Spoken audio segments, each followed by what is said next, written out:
The the idea for this evening has been sort of festering in my brain for quite a few years. There's one thing that I've often found when it comes to people coming into change ringing, having got to grips with a particular start method, whichever one it is, it's not uncommon for them to have, you know, another method then recommended. Right now, you can ring that, ring this. But I often feel there's very rarely a connection between the two methods, and it's always struck me as a bit odd. And very quickly, you tend to find ringers who might know 3, 4, or 5 methods. They only know them by the blue line, and there's absolutely no connection between them. And I'm just thinking that makes life a bit hard work. So what I've got here is a document which I actually hope certainly for those who feel it necessary, you might like to download it and store it somewhere on your computer, so that if in an idle moment, you know, before going to a net of practice, whenever that might be, of course, you might feel actually have a quick skim through and see if there's anything in there that's close to what you already know. Or maybe just pick one of the pages and think, okay, let's have a crack at these 2 or 3 methods. So that's the basic idea. There's not a lot of text on this one tonight. It's mainly pretty pictures and things. I just thought it might just keep the presentation moving along. Now then, let's see. I'm hoping you can all now see that. Fantastic. Thank you very much, Arthur. Connections or alternatives. If you can ring that, then try this. I've also gone at market because I've now put the St. Martin's Guild logo in the corner there, which I didn't have last time. 23. This is what I was just saying. When starting out in change ringing, it's not uncommon to have various methods suggested to learn next. Sometimes, though, there's little, if any, connection between the suggested new method and methods the ringer already knows or can ring comfortably. Now, there's no specific order for learning methods, and I'm not saying there's a particularly right way or a wrong way. But it's more a case of, think of it rather as like putting together pieces of a jigsaw puzzle. It's always easier if a piece can be found in the box which attaches to an established section of the part built puzzle. And similarly, if a new suggested method doesn't fit in with what the ringer can already do or knows, then it's always going to be that little bit more difficult. Now, I've put together here a collection of 11 doubles and 14 minor methods, so there's enough to get and I've grouped them together, mostly in 3s, to illustrate the connections between them.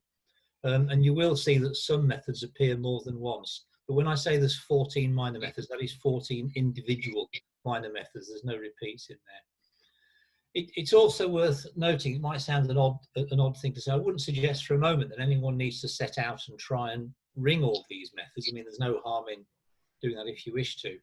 And there's not really a need to try and remember them, because the structures of them are so that you might ring them once by whatever means.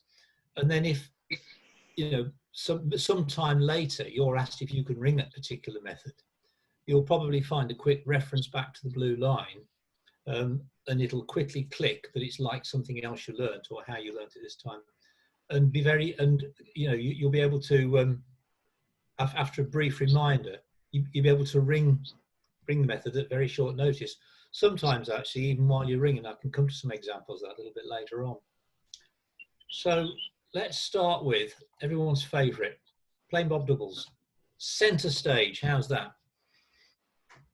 This is this generally is a method most people get to at various stages of the elementary learning process. And there's other methods which get suggested from plain bob, which we will actually come to a little bit later.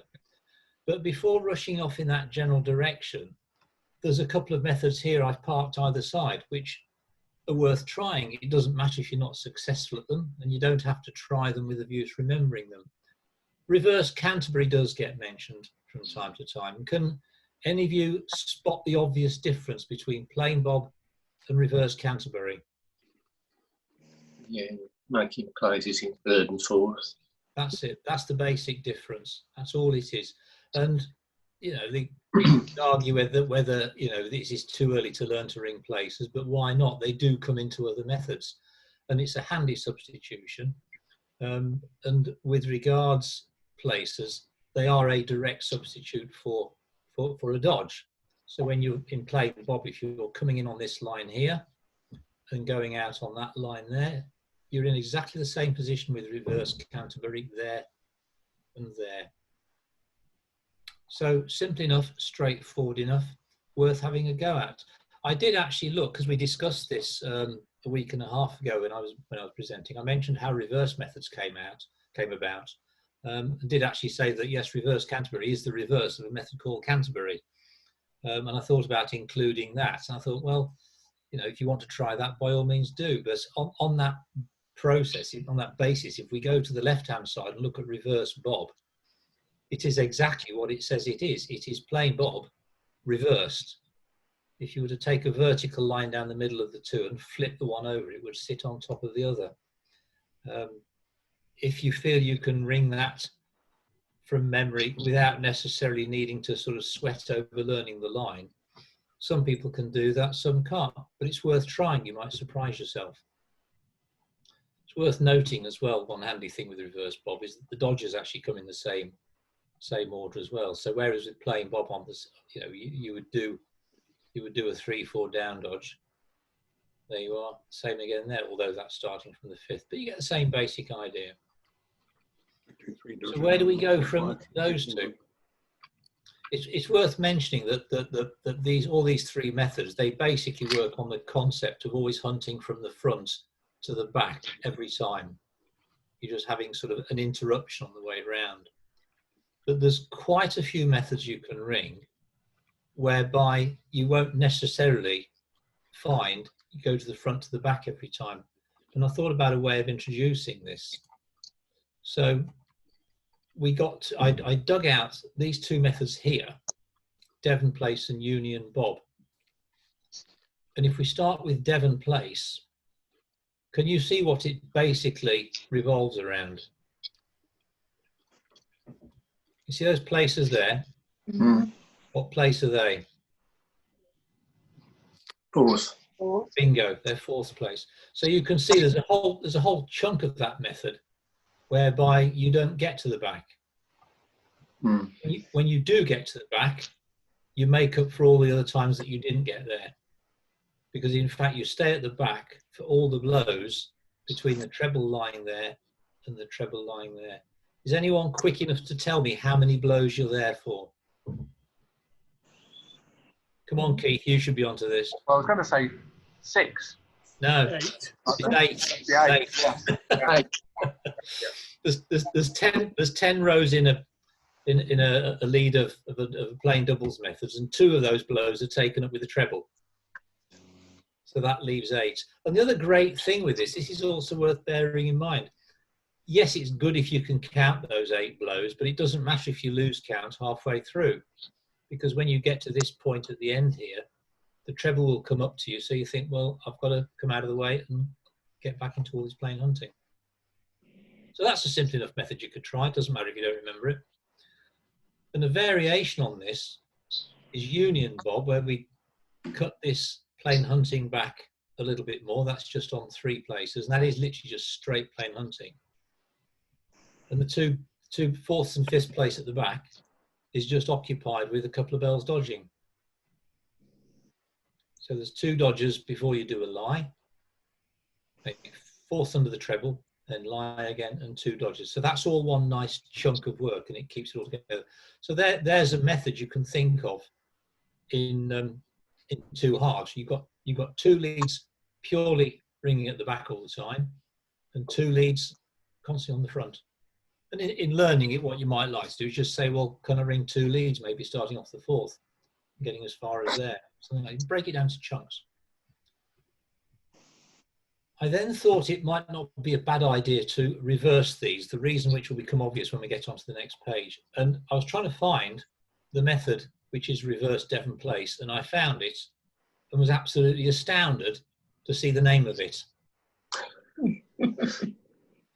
I couldn't quite believe that. I went on to Vismeth and I put in the place notation to give me the to give me the line so I could print this, and it even told me what the name was. Heaven only knows how far back that goes. One can only wonder. But it's exactly the same method as Devon Place backwards, and it's another one of those whereby you think, well, you know what? I've managed that. I managed Devon Place okay. Let's see if I can now do it the other way around. I do feel in the learning process, sometimes it's a little bit harder to hunt in the back 4 places of a method as opposed to going hunting in the front 4 places. I don't know whether it's a psychological thing or not, but I think generally people tend to think where they are in the method relative to the front. So when you suddenly find yourself not going to the front, it might be a bit disorientating. But again, that's a handy little stepping stone to have. And in much the same way, or in exactly the same way, Devon Place went on to Union Bob. Then George's maggot reverse place doubles, I had to say that, is exactly the same stepping stone into Twynham. And all the dodging we had in Union Bob at the back is now at the front. And if you're not on the front, you're just hunting in the back 3 places. Simples. Okay. Any questions so far? No. I can't believe I'm doing that well. Right. Now, at the start of the next page, you'll see Twynham again, because this is where I think Twynham can come in quite handy. There's Twynham again. And I've paired it up, or tripled it up, with St Simon's and St Martin. These are, St Simon's and St Martin's are 2 very, very popular doubles methods. They get run quite a bit. St Simon's is one of those methods also, which does tend to get suggested as a follow-on to Bob doubles. Nothing wrong in that at all. It's got the same basic gist of the 3-4 dodgers up and down and 4 blows on the back. They're just in a different order, they're just in reverse order. But Twynham might be considered as a convenient stepping stone to ringing St Simon's. All I can suggest is have a go and see where you get. But another thing with this type of progression, don't try and make St Simon's the goal necessarily, because Twynham is a perfectly legitimate method in its own right. I feel it's simpler than St Simon's, and you can stick bobs in it and ring extents just like you can with St Simon's. It's a perfectly nice, innocent little method. Well worth embracing, I feel. Can anyone spot the difference between St Simon's and St Martin's? She's on the front and Dodgy's on the front. Mm. Or a bit louder, anyone?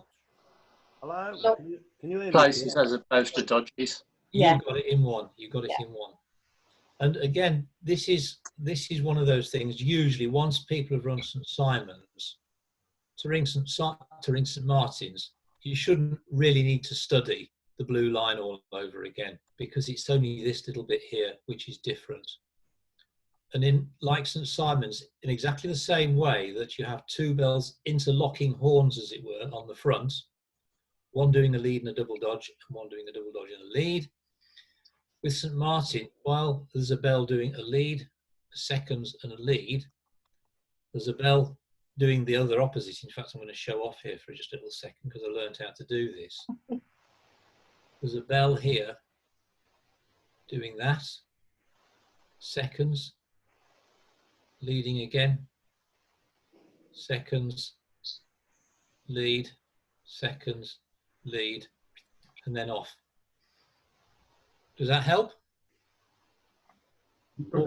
All that for nothing. Get rid of that. Okay. So there's a very simple variation, and all derived at from knowing Twynham.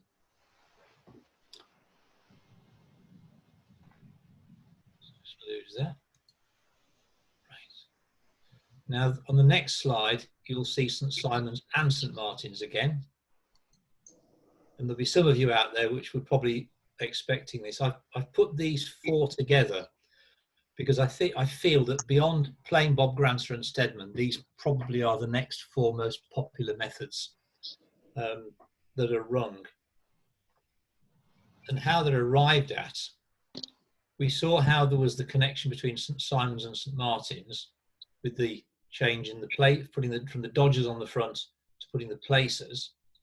If you then go across to St Nicholas and to Winchington Place, we've made the same substitution as we did for reverse Canterbury, And instead of having 3/4 dodgers, we've put places there. So you've got every combination there. You've got St Simon's with dodging there and there on the front and in 3/4. St Martin's, which is places on the front and 3/4 dodgers. St Nicholas is the other way round to St Martin's with dodging on the front, places in the middle. And Winchenden Place has just got places everywhere. Now that text I've actually put across the bottom. And just to give you an indication, I was saying earlier about the sort of short notice that you can sometimes get or need to sometimes ring a new method. It's not uncommon. I've seen this happen many, many times, and quite often in court appeals, whereby we've set off ringing a variety of doubles methods. And we might be ringing St Simon's, for example, and then the conductor at the end of a 120, the conductor will suddenly shout St Nicholas. As sure as night follows day, there's always usually one ringer who will say, which one's that? And the conductor will say, as it does at the bottom there, dodging on the front, places in the middle. And that's how long you've got, because you're already into the method by then. It can be very, very short notice. If you're really lucky, not only will the conductor shout it, but the other two inside ringers will. If you've got a particularly able band, the treble ringer will shout it as well. And if you really quiz in with your band, the bloke ringing the tenor behind will probably shout it as well. So you've got no excuse. But I'd like to think that's an indication as to sometimes the very short notice you'll get to maybe ring something slightly different. Any questions so far? Silence. Not a question, but a comment. Yes, please. It's worth noting that when you're doing places, the bells that start on the 3 and 4 go the opposite way, and that can be a bit disconcerting to people who haven't run the method before. Well done. Is that Margaret, is it? Yep. I can't see. That was a good guess, that. Yes, that's right. I should have actually mentioned that. When you do the methods with places, the start is slightly different. Ultimately, you get into a familiar bit of blue line. But as you can see, when you're in methods with places, the start for the third is a blow in thirds and then in, and on the fourth, it's a blow in fourths and out. Whereas with the dodging methods, 3 and 4 would start crossing over and going in their opposite directions. Okay. Phil, can you hear me? Yeah, who's that? It's Alan. Hi, Darren. How can I help? Alan, sorry. How can I help, Alan? Also, it might be worth pointing out that it's a thirds off the back methods as well, aren't they? Those, all 4 of those. That's right. All 4 of them. Yeah, all 4 of them. You're basically just almost hunting in those back 3 places. And you can think of the 3/4 dodge or the 3/4 places as the gateway from the front to the back, and the 3/4 down dodge or the 3/4 down places as being the gateway to go from the back work back into the front work. You have to go through that dodge to get from one to the other, which is a handy little indicator for you. So if you've just done a 3/4 up and think, well, what do I do now? Well, just at least don't go back to the front. Phil? Yeah. It's me again, sorry, it's Alan. That's all right. Can you explain if you can splice all those methods together, and if not, why not? Oh, I'm not the expert on that. But you can certainly, you can certainly splice St Simon's and St Martin's. Yeah. Quite easily. I don't see any reason why you couldn't splice in St Nicholas and Winchenden Place, though it does sometimes throw people if you're going from one of the methods that has dodging at the lead end to then a method which then has places at the lead end. Because if you're ringing St Martin's, for example, and you've just come off the front, you pull yourself into thirds place. The change of method is called at that point. So if you went into St Nicholas, say, you'd then do a blow in thirds and then go back down to the front. So it would really, if you study the piece of work, you'd be doing a point in fourths, followed by thirds, followed by into lead. But the thing is not to think too hard about it. I also am not sure if you get a falseness in that, but to be honest, if you're ringing doubles and you're just enjoying it and having fun, it doesn't really matter. I honestly wouldn't worry about that. Okay, thank you. Phil? Phil. Yeah. Phil, Stephanie here. I Oh, think hi, Steph. How are you doing? I'm fine, thanks. Just I to, hope you've come to rescue me on that one. yeah, just to answer the question, I think, because I'm not, I think there's absolutely no problem with that, because if you look at the methods, you're actually ringing the same changes. Yes. So Right. you're ringing the same changes in slightly different order. So the difference between doing lead and double dodge, you get the same changes as if you were lead, seconds, lead, just in a different order. And it's the same with places as opposed to a dodge. You'll get the same changes, different order. So in these examples, don't quote me on it, but yeah, they should work fine.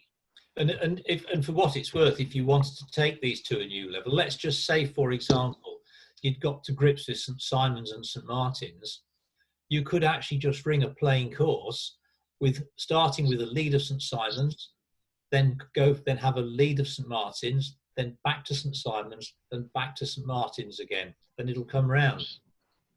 It's just, you know, you've just put 2 methods into the plain course instead of 3. You don't have to put any bobs in or anything like that, but that is just for the fun, and it only affects the 2 bells on the front. But that's something else you can try doing. And then when people say, "What can you ring?" you can say, "I can ring spliced." Just don't tell them it's not 8 spliced.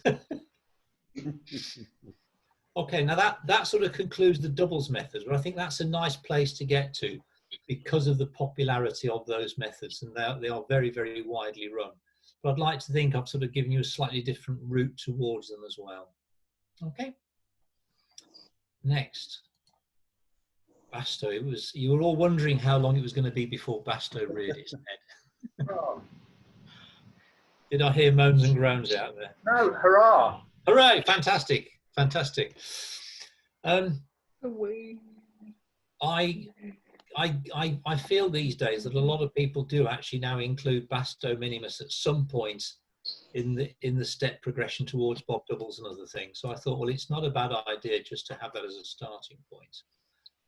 We will actually come back to these later as well, as which you'll see in due course. But Basto minimus itself is a lovely demonstration of how to extend a method. There's a few methods extend like this, when quite simply, when you've come off the front and done a 3-4 up dodge, you can quite simply just keep going, which is what you see here. Do a 3-4 up dodge, keep going to a 5-6 up dodge, and if you're on higher numbers, you can keep going further still.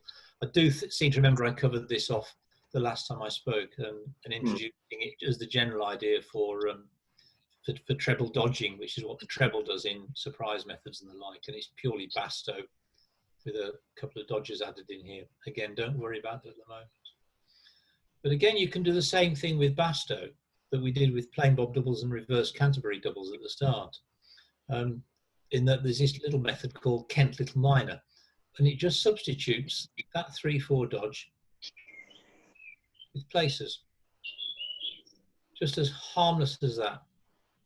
Okay, and it's nice and short, only 20, I forget, 24 changes, is it something like that? Not very many. And it's more a case of it's an exercise in making places as opposed to doing dodges. It's something you could chuck into a practice night and think, yeah, glad I tried that. So if something else comes along with places, you've got a bit of experience there doing it. Next. Basto shown there again. I always feel Basto is a great introduction for things like Little Bob, which is a method which, it's not always necessary to actually learn the whole line for Little Bob. It's easier, I feel, just to ring as Basto once you get that line in your head or in your auto brain somewhere. Because that's, if you look at this middle chunk of Little Bob here, from about that point there where the 5th is to about there, is Basto exactly. And the only reason it's not here and here is because as you're coming through off the front, if you were to dodge there, or you were thinking you might want to dodge there, can you see why you can't? Who's in the way? Treble. So Treble. You can't dodge with the treble, so don't try. It'll just upset the conductor. So you just keep going through. And the only other rule to remember for Basto, for little bob, like plain bob, it has a plain bob lead end. If you can see the treble here leading, there's a 3/4 dodge down, there's a 3/4 dodge up, treble's leading there, and likewise at the back. So because it's a plain bob lead end, if the treble turns you, if you look down the bottom here, treble turns you, you make seconds. And that's hence my description at the bottom. That's my description of little bob. It's Basto with a 3/4 dodge sometimes emitted, and seconds over the treble. By now, if you're feeling brave and your 6-bell rope sight is developing a bit, you might like to try Crayford. We discussed this type of thing again last time I was speaking, and the last thing I was saying about little bob is how it is a seconds place lead end. That bell making seconds, thus creating dodges in 3/4 and 5/6. And with Crayford, what you do is take the same basic line as little bob. Only when you get to the point here, if you see 6th place bell there, and the treble is turning that 6th from lead, the 6th does not make seconds, it purely hunts through. So the lead end, which is there, has no dodges at all. Okay, you just plain hunt. But as soon as you get to your new place bell, which is the 3rd, it's still identical to ringing little bob. So if you look at Crayford here, for example, the 3rd starts by going out and doing that dodge, which is at the half lead. We all know what the half lead is now? Yes. Good. If I hear a no, there'll be trouble. It's at the back. When it's at the back. Well, the treble, now Alan, the treble isn't at the back here though, is he? Well, no, I suppose. Well, But it's the halfway point. It's the halfway point between the lead and the lead again, yeah. If you look at that work the 3rd does there, it does a dodge and a lie, exactly as it would if you were ringing little bob here. It comes out and it does a dodge and a lie. But the next dodge would be the lead end. So it doesn't, so it just hunts into 4th place. Whoops. So it just hunts into 4th place, which is what you see it do there. That might take a little bit of getting your head round, but if you get competent at little bob, there is absolutely no harm in trying that. There's only 2 dodges in the whole playing course, but that doesn't necessarily make it easy to ring. Was somebody wanting to ask a question there? No, right. Okay.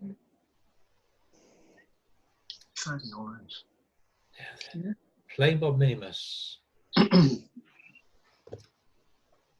I wouldn't suggest this leap which follows is something you would try until you'd got a little bit of 6-bell rope sight under your belt. But I do love single Oxford simply because I personally ring it by just knowing bob minimus. It's another one of those methods like the doubles methods we were looking at earlier, where you don't always go from the front to the back. And you can see here there's 2 chunks of work in the middle there, where you only get as far as 4th place. Dodging the play. Yeah.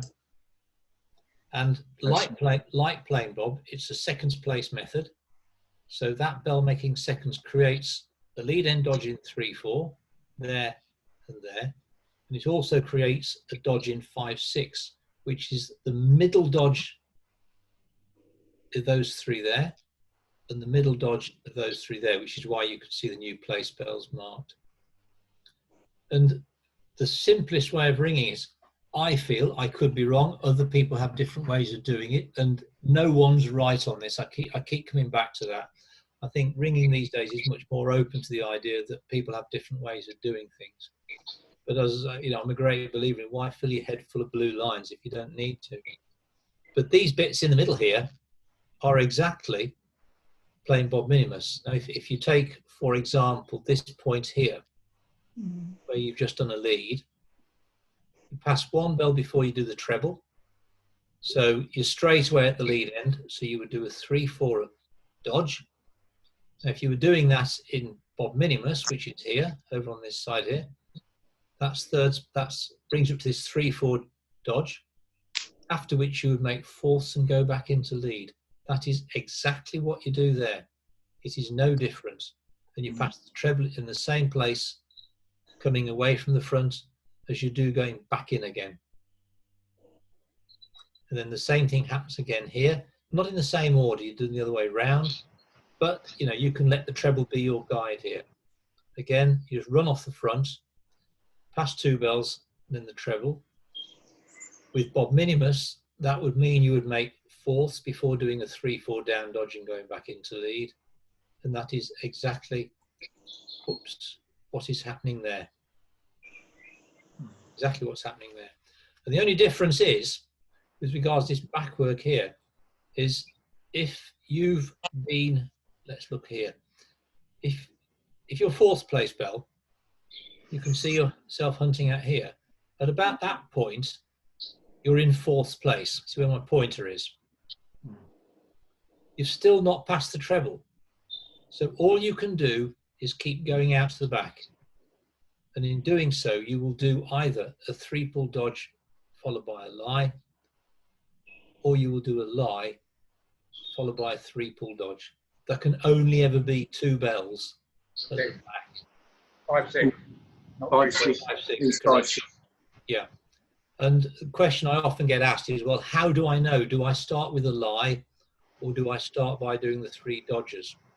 And it's really very, very simple, because in this instance at the top here, as you come out to the back, the treble is the very last bell you meet. So if you're thinking, do I start with a dodge? On meeting the treble at the back, that must tell you that you cannot start by doing the dodge, because the treble's not going to dodge with you, and there's nobody else around to dodge with you. So you have to start by doing lie. The other way around, of course, is as you come off the back here, you'll have passed the treble round about here. And as you get to the back, there's a bell lying there waiting for you. So you think, aha, here's my dodging partner. And you do 3 dodges. So that's another way of how you can use Bob Minimus to ring something on 6. Any questions so far? Right, here's one for you. Have a guess what single court minor is. And it's on that page for a reason. What is it?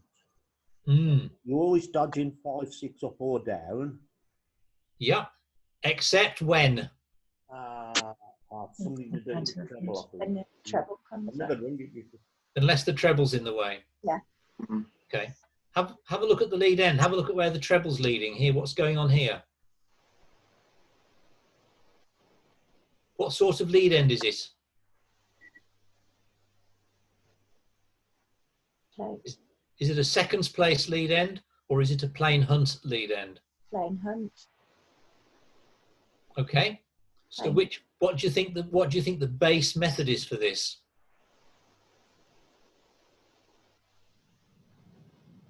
Oh dear. You'll kick yourselves. It's single Oxford. If you take single Oxford minor, Oh yeah. if you take single Oxford minor, but just tell yourself when you get to the lead end, don't do the dodge, keep plain hunting, you get single court minor. Simple as that. And these dodges that you do on the back, like the one that starts with a 6th and there with a 5th, those dodges are all the outside dodges of these 3-pull dodges, because the dodge that you miss with it being a far place lead end is the middle one, because that's the lead end dodge. And it's the lead end dodges that we don't do when you go to a far place method. Have I explained that very well, or would you like to do that again?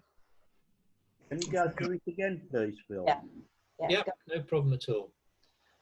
Trying to keep it simple, the basic gist of single Oxford, you do all these little wiggly bits in between the lead ends sometimes. But the bottom line is that when you get to a lead end, a bell makes seconds, and the bell's in 3/4 dodge, and the bell's in 5/6 dodge. Okay? Quite simply, when you ring single court minor, you can go by the same rules, But when you're coming up for the lead end dodge, you simply tell yourself, right, don't do the lead end dodge, keep on plain hunting. So, for example, if you look at 5th place bell here, the treble turns the 5th from lead, and they would, if it was a 2nd place method, they would make seconds. But because it's a far place, they plain hunt, and if you plain hunt away from the front, you'll end up as 3rd place bell. After that point, that is exactly the same as single Oxford, making 3rds and back in. Likewise, if you've just made 4ths, if it was a 2nd place lead end, you'd be doing a dodge here, wouldn't you? Yeah. But you don't. You get to there and you think, oh, it's a plain hunt lead end. Well, keep plain hunting and become 6th place bell. Does that help? Yes, thank you. Excellent, excellent. No, Have a look at- Sand, can I just ask a question? Yeah, when please you do. when you say a far place method, are you just referencing the fact that it's almost in 2 parts, that some of the time you don't get to the back and other times you do? Do you see what I mean? Is that what you mean by far place? What I mean by that is that there are generally 2 sorts of lead ending methods. You get a plain bob lead end, which is where a bell makes seconds, and that creates a 3-4 dodge and a 5-6 dodge. Yeah. Okay. But there are loads of methods whereby the method will have exactly the same lead end. Single Oxford is a case in point. It's a plain bob lead end. But by doing away with the dodging at the lead end and simply having everyone plain hunt instead, you create a whole new method. You still get all the wiggly bits in between the treble lead during the 12 rows of the lead end. And that's what you mean by far placed method. That's a far placed method. So instead of seconds being made, 6ths is being made. Right. So the bell's in 2, 3 and 4, 5 crossover. So the common terminology then is a 2nd place method or a 6th place method. Yeah. Like you'd have in Cambridge or Primrose. Exactly. It's the same language. Mm. And if you can get the knack of doing things like that, you can save half the blue lines you ever need to learn. You can just learn the base method. And there are examples of, you can do it the other way around. Sometimes people think, you know what, it's easier to learn single court minor. And then when they want to ring single Oxford, they've got single court in their head and just know that when they come to a lead end, they need to do an extra dodge. There's no right or wrong way for doing it, but I would say to a degree, it's got to be preferable to actually learning 2 totally separate lines because of that commonality.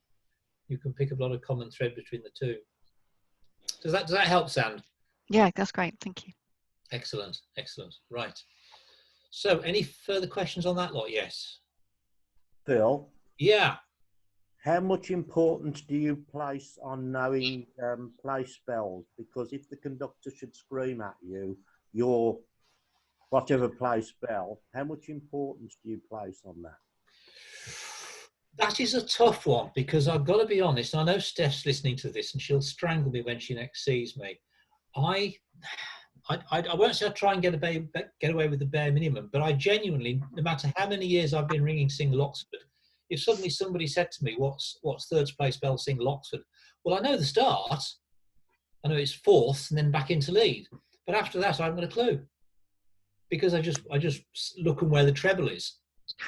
And I know that I'll get to lead, and as I hunt out to the lead, I think, well, if I pass the treble in the front 4 places, somewhere between 1st and 4th place, I can't get to the back. Right.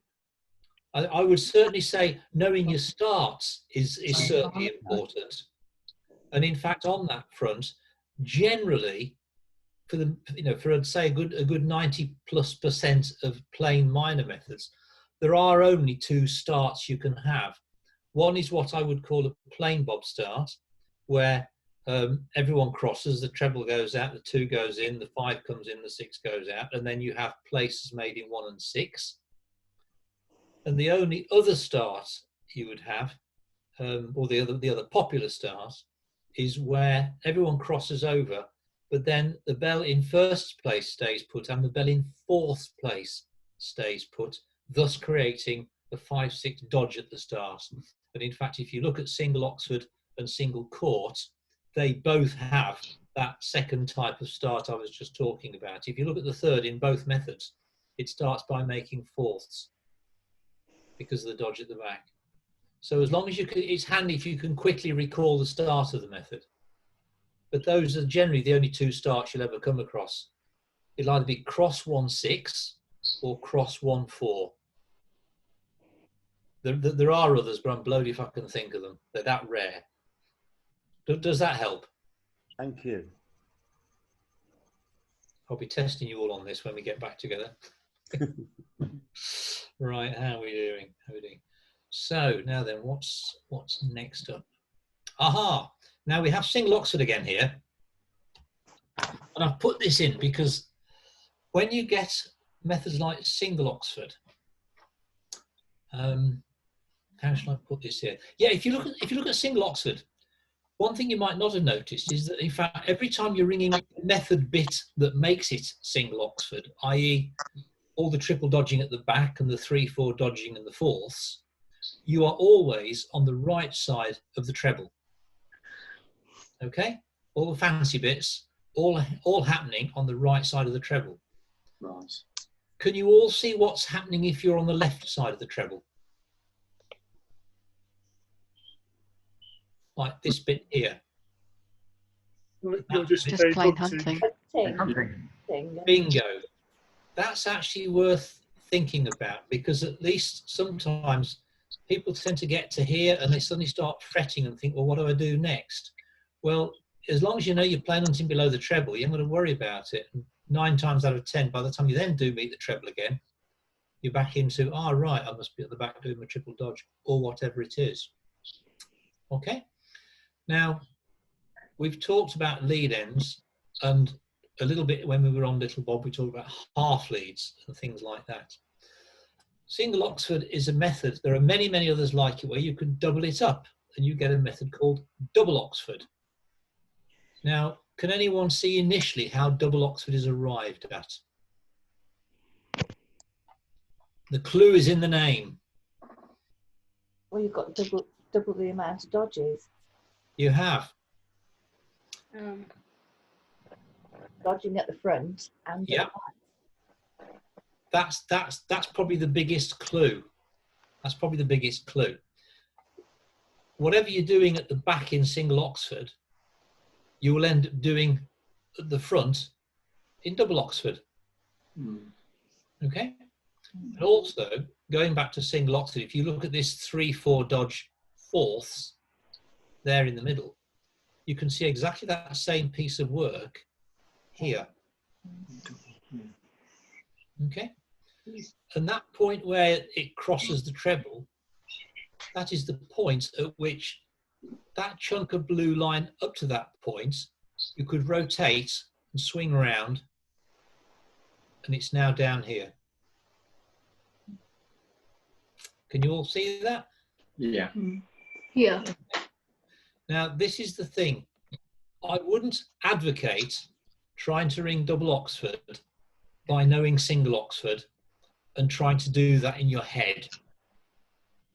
It's a serious cause of heading for trouble if you try. I don't doubt there are probably people who can do it.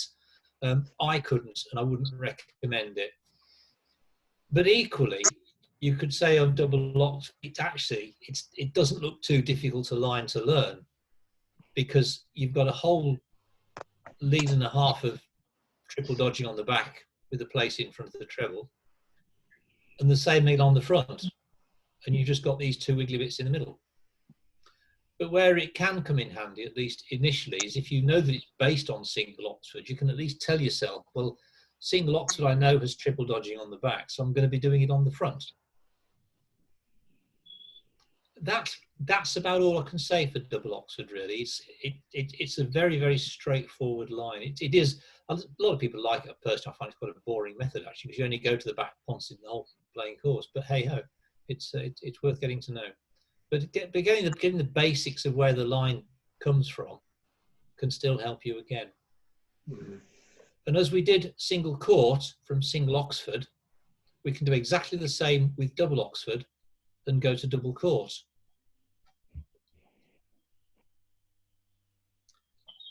we were saying, and Sand asked about seconds place lead ends becoming far place lead ends. You've got that now, Sand, yeah? And the same applies with the half lead here. Because it's a double method, with single Oxford you have seconds over the lead end. A double method would also have fifths under the treble at the half lead end. So as well as plain hunting the lead end, as well as plain hunting the lead end for double Oxford, we can plain at the half lead as well, and you end up with double court. Equally, if you really want to be clever, and some people do. Was that a question coming up? Equally, it is possible to ring double court from double Oxford, but in actual fact, it's usually just easier to learn the line as it is. And this is double court is a lovely method whereby you can just get by with a couple of rules. Keith, was it you that spotted with single court? You always dodge at the back. Remember. Yeah, except when the treble's there. Yeah. That's exactly the same basis for the double court, but you do it at the front as well. So if you get to the front, the treble's not there. If you look at sixth place bell, for example, the treble's not there, so you do a dodge. When the treble does turn up, you don't do a dodge. And the simple rule is dodge to a dodge, and all the dodges are on the front or the back. There's no dodges in the middle at all. So you always go from a dodge to a dodge. And then when you can't do a dodge, think of the lead as a place. You go from places to a place. When you've done that, the treble's gone, so you're back into the dodging. I can explain that in a bit more detail if someone wants to look at that separately. I don't want to get into the detail at the moment. But again, it can help knowing what it's related to. And Alan, are you listening to this? I am. Yeah. Here's a question for you. Oh, here we go. You see those 3-4? You see those 3-4 places in double court? Yeah. Yes. Okay. You've got the same places there in the middle of double Oxford. Okay. And you've got a dodge on each end of them. Right. At what point in the method are those dodges? At what point? Yeah. That's at the half lead end. One's the half lead and the other is? Lead. You can see to the half lead. Yeah, the one's the half lead. What's the other one? No, sorry. The one at the top's the lead end. I'd only be guessing. That's okay. You got one right. The dodge at the top. The dodge at the top is the lead end dodge. You then do fourths and thirds, and that brings you to the half lead dodge. And all the way through the method, if you look at the whole method with all the numbers in, all the way through, you've got bells doing that. So when you dodge there, when you dodge at the half lead to finish the work, there's a bell come off the back which will dodge with you, who will then start doing that places, and that carries on all the way down through the method. Sorry to interrupt, Phil. There's a chat in the group chat. I'm sure people have seen. It relates to what you've been talking about. Oh yeah. Around double methods doesn't being called doubled mean it's symmetrical front and back, vertical as well as horizontal, and then if we turn a piece of paper upside down, you have the same line. So I think most people have seen it, but just to highlight the yes. group chat around double method. Yeah, it's a mirror image top to bottom and left to right. Mm. You can pick your computer screens up and turn it through 180 degrees and it'll still look exactly the same. Has that helped? Yeah. Okay, right. Are we all okay so far then? Got a suggestion, Phil. When we get back to Moseley, double Oxford then. Sorry? When we get back to Moseley, double Oxford then. Absolutely. Well, I think I got double court down last time we were going to meet, but we didn't. So we'll certainly pick up with her. No problem at all. No problem at all. Okay. This was an interesting one I threw in. Can you remember Twynham back on the doubles pages, which was it was a simpler version of St Simon's without the 3-4 dodges? Yeah. Well, Single College, which you see in the middle of your page there, is the same. It's basically single Oxford, but again, without the 3-4 dodgers. If you're doing the front work at all, it's all just plain hunting. It's nothing else. Going back to second place lead ends, with single college, it's actually single Oxford, but instead of having a second place lead end, you have a fourth place lead end. Sand, that's a rare example of a fourth place method. Thank you. There's no 6, so a dodge there'd still be a dodge at the back, hence why you've still got the 3 pull dodgers at the back. But the rest of it is just straightforward plain hunting, which is why on the far left I showed plain hunt on 4 as the base. But I wouldn't suggest getting as far as plain hunting on 4 and then trying to ring single college. Another way you can ring single college actually is to shout go single Oxford and then put a bob in every lead end, because technically that's what it is. It's a bobbed course of single Oxford. We're getting technical again now.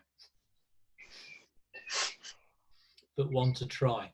But also like single Oxford, because of the connection, if you do a far place lead end of that, you still end up back at single course, which was the last method we were looking at on the previous page. So there's a real little clutch of methods there that are all connected. And I think you can see, is it really worth trying to learn the lines for all of them? They're so closely connected. You should be able to pick up bits and pieces of this lot and start gluing them together. And also like Twynham, single college, it's a method in its own right. Perfectly enjoyable to ring, but you could use it as a stepping stone to single Oxford if you wanted to. Okay. Now then, I'm just being a bit cruel here. I've not named these. So I just want to see if any of you can spot what they are. It doesn't matter. It doesn't matter if you don't know what the base method is. I just want to know what the connections are between them. The connection.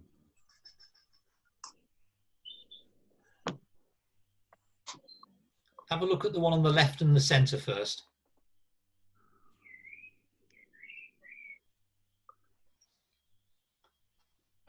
They're all plain bob starts, aren't they?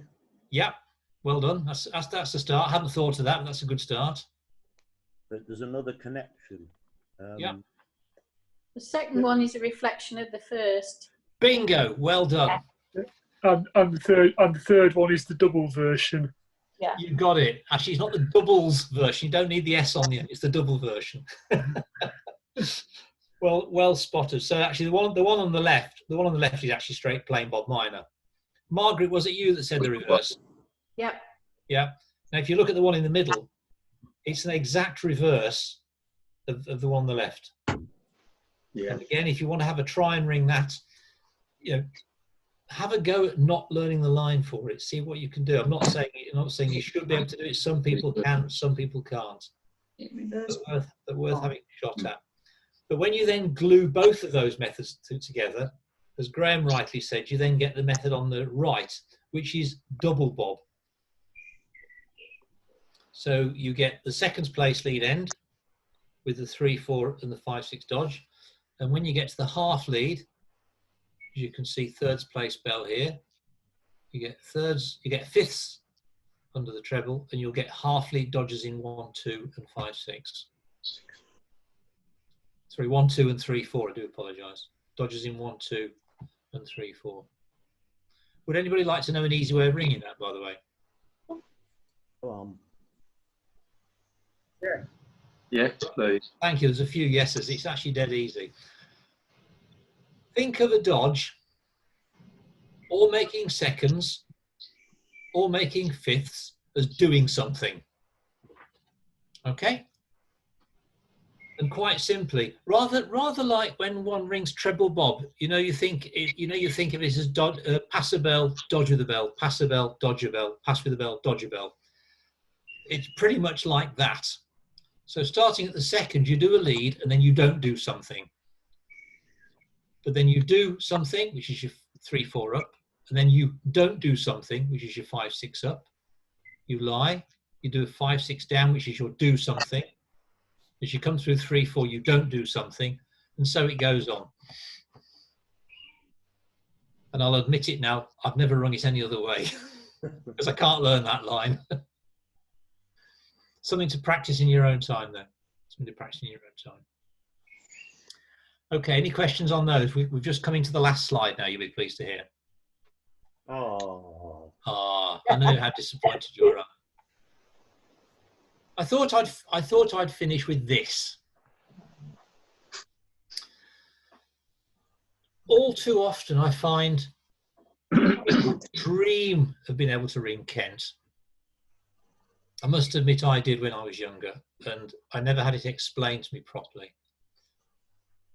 And initially you would look at the line for Kent and it looks incredibly and excruciatingly complicated and difficult, and it would make a lot of ringers at the lower level of things think, how on earth do you go about learning that?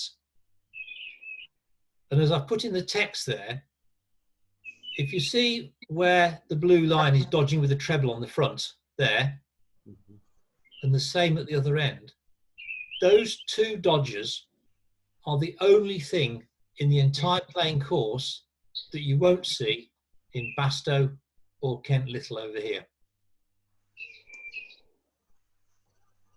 Now again, I wouldn't suggest learning Basto and Kent Little and nothing else and then trying to launch out into Kent Treble Bob. You do need to get a bit more 6-bell rope sight around you. But all Kent is a huge, great, longer version of those two.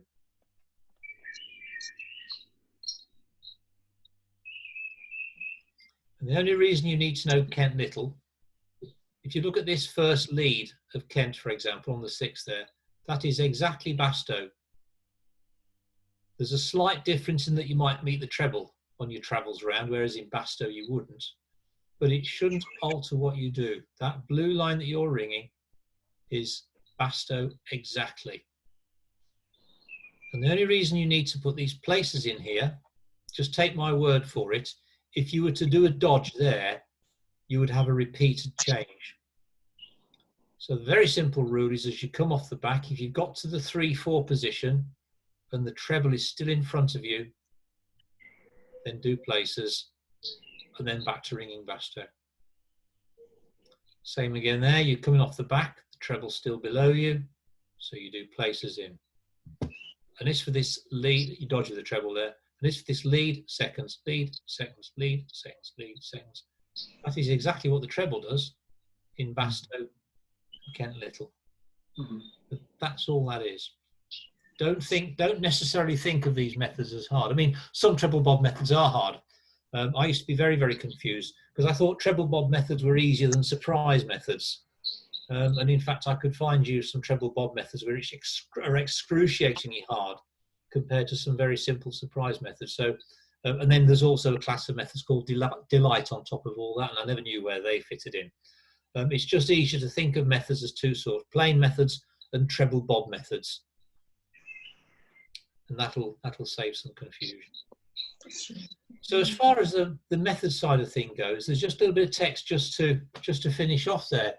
And I put up, aside from the ringer's level of rope sight, the ability to ring new methods should not be dependent on how many blue lines can be learnt and stored in one's memory ad infinitum. It's also about seeing a connection, and sometimes more than one, between two or more methods. Here are small groups of methods which go together due to some commonality or other, thus generally assisting the ringer to make the transition from one method to at least one other in each group. So that's something to aim for. And as I mentioned at the start, there's no defined straight line path for learning methods. I'm not saying this method is right or anybody else's is wrong. They're all different, and there's different reasons why people connect all this stuff. And it's a case of just exploring a few of them yourselves and seeing how you get on. You know, there will always be others who would question the method selection in the groups I've produced here, and that's fine. But rather like having a piece of a jigsaw puzzle, there's usually 4 other pieces which can be attached to it. So as long as one of those 4 is picked, then the puzzle will slowly grow and the overall picture will become clear. And so it is with method ringing. It's always going to be easier to learn a new method which has a connection with an already known method. And I hope I've given you some examples there. The end. Any questions? Oh, come on, it wasn't that good. It was actually. Thank you ever so much, Phil. I'm just conscious about time. I'm just going to summarise, and then if people want to stay around at the end, as we normally do, please do, and I'm sure Phil will stay around to that as well. But thank you ever so much, Phil, for that, for all the preparation that went into that, and all the hard work and the excellent description that went with it. I think the purpose of tonight wasn't to teach and to go away having learned 35 or 40 new methods. That wasn't the purpose of it. But actually, it's learning those base methods and seeing the connections. And as I said before, you can often learn something and get quite a lot for free, so to speak, by looking at these connections. So sometimes in towers, you'll have the conductor saying, "Oh, let's ring St Simon's," and an experienced ringer will say, "Oh, remind me what that is," and then after sort of a very small level of description, double dodge on the front, thirds off the back. Actually, the experienced ringer can learn that very, very quickly, and it can look very impressive. But actually, hopefully, Phil sort of debunked that a little bit tonight and proved that actually it's not perhaps as impressive as it might first look, because it rests on actually a whole heap of knowledge that those experienced ringers already have. I'm going to stop the recording and sort of end the formal procedures tonight. Again, just finishing with that thank you to Phil.